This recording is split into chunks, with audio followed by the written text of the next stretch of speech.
ये जितने वादे कर रहे हैं ना, हमारे तेजस्वी यादव जी ने कहा कि मैं घर घर में नौकरी दूंगा। हाँ जी, घर घर नौकरी अरे देने की भाई, बात। आप डेटा पहले निकाले हैं? बिहार में कितना घर है?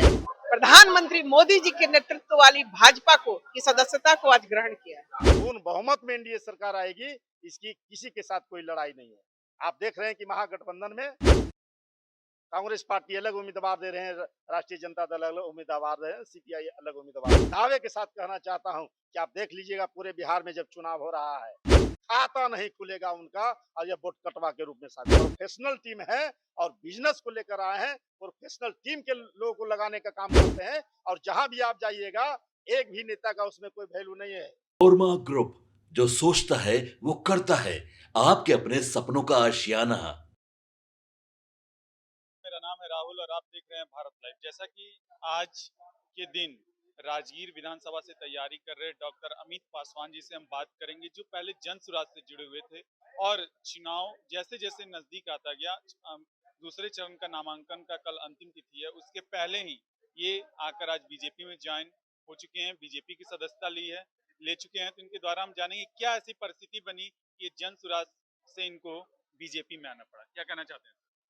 देखिए, सबसे पहले तो मैं धन्यवाद देना चाहूंगा आप लोग को। देश के चौथा स्तंभ आप लोग हैं, और कहीं ना कहीं जनता की आवाज़ों को आप लोग परोसने का काम करते हैं लोगों को बीच में। आपने जो सवाल किया, जन स्वराज से भारतीय जनता पार्टी में आने का जो कार्य कौन सी हुआ, ऐसी परिस्थिति?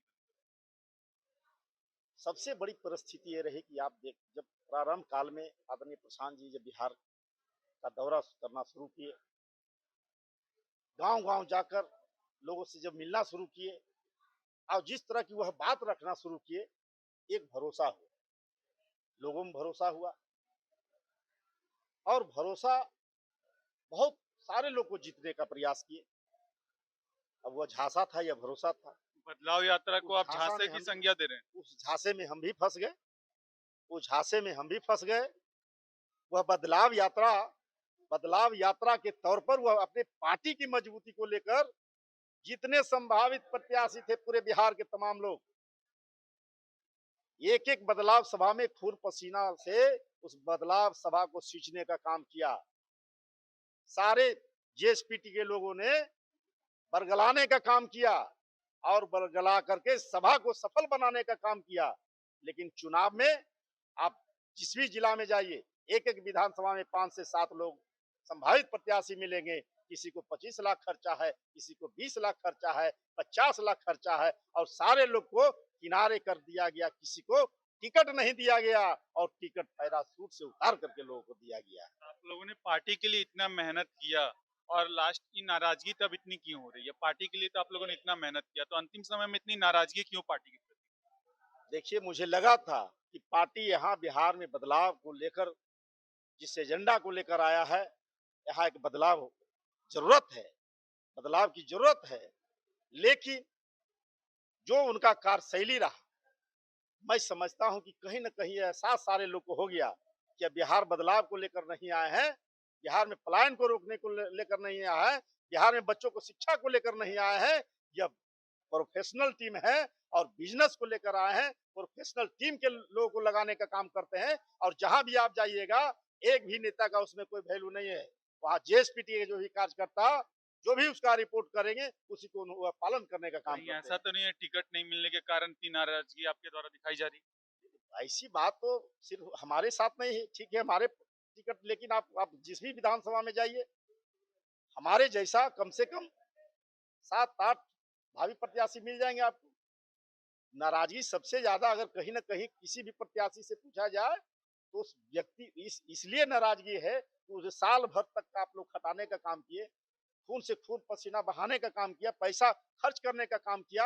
आप 5 अगर व्यक्ति एक विधानसभा में है, 5 में एक किसी व्यक्ति को आप टिकट दे देते, कोई किसी का तकलीफ जन नहीं स्वराज होता। ने कैसे लेकिन प्रत्याशी को टिकट दिया है? प्रत्याशी वैसे टिकट दिया कि 116 को अनाउंसमेंट किया, और बाकी जितने भी प्रत्याशी थे, सबको रात्रि के 7 बजे से 6 बजे से शुरू करते थे, और रात्रि में ही टिकट वितरण कहा करने जा का रहा काम था कि करते। जो साफ छवि के होंगे उन्हीं को टिकट दिया जाएगा। तो साफ छवि के तो ऐसे ऐसे लोग हैं कि उसमें जो है रेपिस्ट भी है, उसमें अपराधी भी है, जो रिकॉर्ड देने का काम करते थे, मैं भी रिकॉर्ड देने का काम करूंगा। आप ही धैर्य रखिए।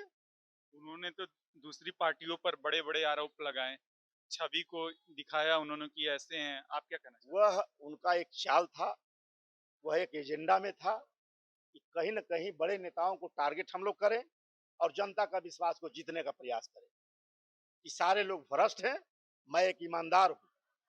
लेकिन असली चेहरा उनका सामने आ चुका है, बिहार के तमाम लोगों के सामने। अब वो किसी भी नौजवान उनके झांसे में नहीं आ सकता है।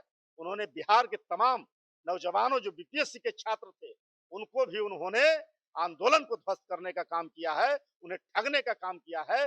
बिहार के तमाम नौजवान, किसान, मजदूर, शोषित पीड़ितों को उन्होंने जो है कि वर्गलाने का काम किया है। इस बार मैं समझता हूँ, विश्वास के साथ कहना चाहता हूँ, दावे के साथ कहना चाहता हूँ कि आप देख लीजिएगा पूरे बिहार में जब चुनाव हो रहा है, खाता नहीं खुलेगा उनका और यह वोट कटवा के रूप में साबित होगा।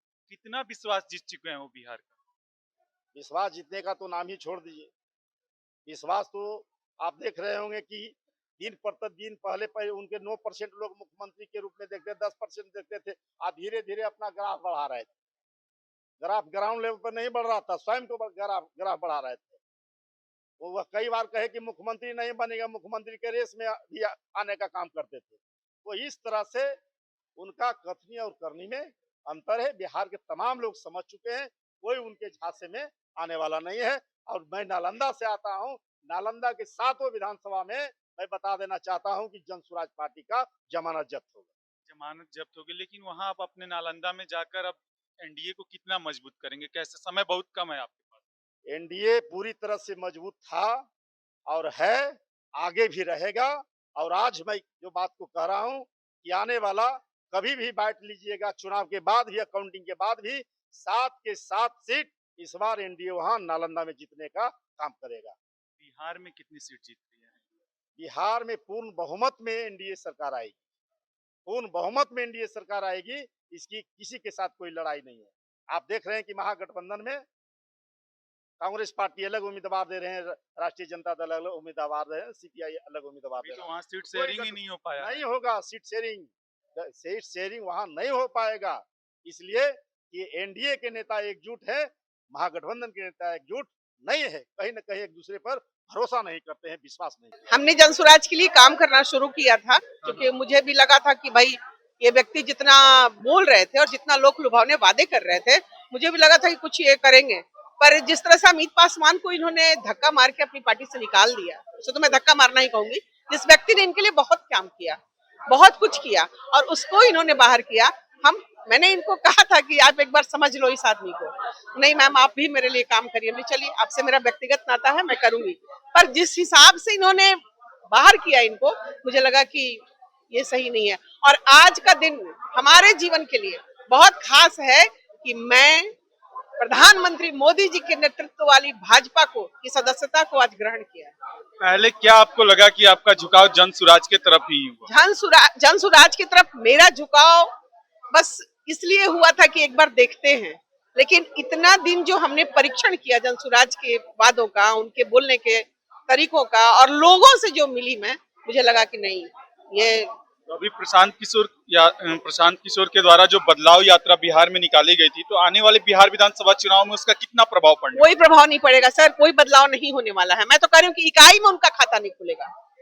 एनडीए को इसका कितना नुकसान हो सकता है? कोई नुकसान नहीं है, एनडीए को तो कुछ नुकसान है ही नहीं। आप जन स्वराज को उठाइए, आप राजद को उठाइए, एनडीए का कोई नुकसान नहीं है। ये जितने वादे कर रहे हैं ना, हमारे तेजस्वी यादव जी ने कहा कि मैं घर घर में नौकरी दूंगा। हाँ जी, घर घर नौकरी। अरे भाई, आप डेटा पहले निकाले हैं, बिहार में कितना घर है और कितनी नौकरियां हैं आपके पास जो आप घर घर को नौकरी दे देंगे? और आप उतना दिन तक आपके परिवार ने राज किया, आपने चरवाहा विद्यालय खोलने के अलावा भी कोई काम किया क्या?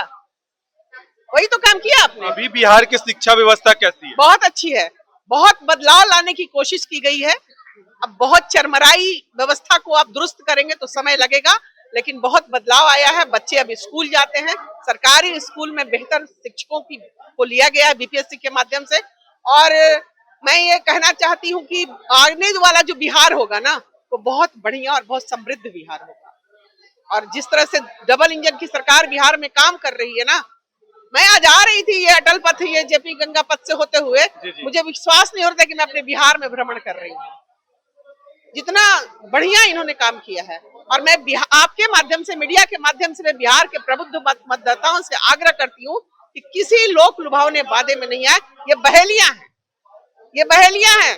ये आएंगे, जाल डालेंगे, दाना डालेंगे, लोगों को फंसाएंगे, इसके सिवा इनके पास कुछ नहीं है। दाना और जाल डालने की बात कर रही हैं तो कहा जा रहा है कि जो मुख्यमंत्री रोजगार महिला योजना लाई गई है तो वो लुभावने वादे किए गए हैं महिलाओं को अपनी तरफ आकर्षित करने के। सर एक मिनट, महिलाओं को आकर्षित करना और उनके लिए कुछ कर देना, ये दोनों में अंतर होता है। महिलाएं वैसे भी एनडीए से आकर्षित हैं। मैं भी एक महिला हूँ, हमारे साथ बहुत महिलाएं जुड़ी हैं। मैं जिला परिषद में थी तो हर लेवल की महिलाएं मेरे साथ थी। लेकिन जिला परिषद थी, मैं खिजरसराय से जिला पार्षद थी, जो कि गया में होता है, पड़ता है, वो खिजरसराय प्रखंड है, वहीं से मैं जिला पार्षद रही हूँ। तो मेरे साथ भी हर लेवल की महिलाएं थी। महिलाएं शुरू से ही भाजपा की तरफ थी, धीरे धीरे उनका आकर्षण और भी एनडीए की तरफ बढ़ा है। और ये जो पैसों का जो बात कर रहे हैं ना, कह रहे हैं, आप पूछ रहे हैं ना, ये महिलाओं को सहयोग किया गया। उनका छठ है, उनकी दिवाली है, उनका परिवार है, उनका बेटा हस्बैंड सब बाहर में काम करता है, पैसा नहीं भेजा, उन कैसे मनाएंगे त्योहार? बस उसके लिए उनको दिया गया है, उनको कोई वो ये नहीं किया गया है। बात और कही जाती है कि बिहार में महिलाएं अभी सुरक्षित नहीं है। विपक्ष के द्वारा बार बार ये सवाल उठाया जा रहा है कि बिहार में महिलाएं अब सुरक्षित है ही नहीं। जो विपक्ष ये सवाल उठा रहा है ना, वो 90 का, मैंने 90 के बिहार को जिया है। मैंने सर 90 के बिहार को जिया है, जहाँ महिलाएं नहीं, पुरुष भी रात शाम 6 बजे के बाद घर से नहीं निकलते थे। और आज महिलाएं ना पटना मेट्रो में 12 बजे रात में भी सफर करेंगी, बेखौफ सफर करेंगी। और पटना ही नहीं, पूरे बिहार में महिलाएं घूम के। अब देखिए, कहीं कुछ हो जाना, अब किसी का मेंटालिटी, आप बहुत सारे लोग रावण बन के घूम रहे हैं, वो तो अलग बात है। पर सरकार ने बहुत कुछ बदला है और इसके लिए मैं सरकार को धन्यवाद देती हूँ। और मेरी मंगल कामना है कि 14 नवंबर को विजय दिवस के रूप में हम एनडीए का विजय दिवस मनाएंगे। मैम, आपसे अंतिम सवाल की 2025 14 नवंबर को जब डिसीजन आएगा, 14 नवंबर 2025 को, तो बिहार में आप एनडीए को कितने सीट पर जीतते हुए देखना चाह रही हैं? बिहार में बहुमत से बहुत आगे रहेगा एनडीए, बहुत आगे। कुछ लोग आगे पीछे रहे, हम नहीं कह सकते हैं, पर बहुमत से बहुत आगे एनडीए रहेगा। और जिस दिन अनाउंस होगा, उस दिन तो मैं रहूंगी पटना में और आप लोगों से फिर मिलूंगी।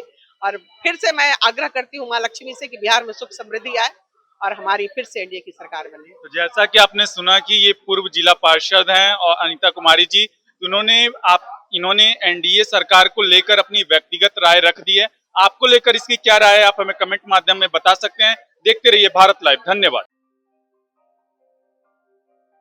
आपके सपनों को हमने सजाया है, ई होम्स पैनोरमा को हमने बनाया है। ई होम्स मेरा एक सपना था जिसपे मैं पिछले 4 साल से काम कर रहा था। हमने जो बनाया है वो सबने है माना। ई होम्स पैनोरमा में हो आपका भी आशियाना। और फाइनली हमने 2021 में इस प्रोजेक्ट को लॉन्च किया। बहुत लोग अप्रिशिएट कर रहे हैं कि पूर्णिया जैसे शहर में, बिहार के, एक तो बिहार की बात करें उसमें भी पूर्णिया जैसे छोटे जगह में इस तरह का लाइफस्टाइल देना, ये सुन के हम लोगों को बहुत अच्छा लगता है। ई होम्स में हमने कुछ और भी किया है, जैसे हम जिस जगह में रह रहे हैं हमारे फैमिली सिक्योर हो, उनको सिक्योरिटी का ध्यान में रखा है। आपकी सुविधा और सुरक्षा आपके लिए खास है, ये आपका विश्वास है। इसमें आर्टिफिशियल इंटेलिजेंस का 7 लेयर सिक्योरिटी का हमने इस्तेमाल किया है। लस ग्रीन कैंपस को बनाया है। यदि हमारा बाउंड्री वाल है तो वो वर्टिकल गार्डन है। ये जितनी भी फैसिलिटी होता है एक इंटरनेशनल टाउनशिप में ई होम्स है, ये हम लोग विश्वास नहीं कर पा रहे हैं। जो भी हमारे मित्र दोस्त या जो भी हमारे बाहर के बाहर आते हैं तो हम लोगों को बहुत अच्छा सुनने को मिलता है और बहुत अच्छा क्रेडिट मिल रहा है। वो सारा हमने सिर्फ एक बिल्डिंग नहीं बनाया, हमें एक बहुत अच्छा लाइफस्टाइल दिया ई होम्स में।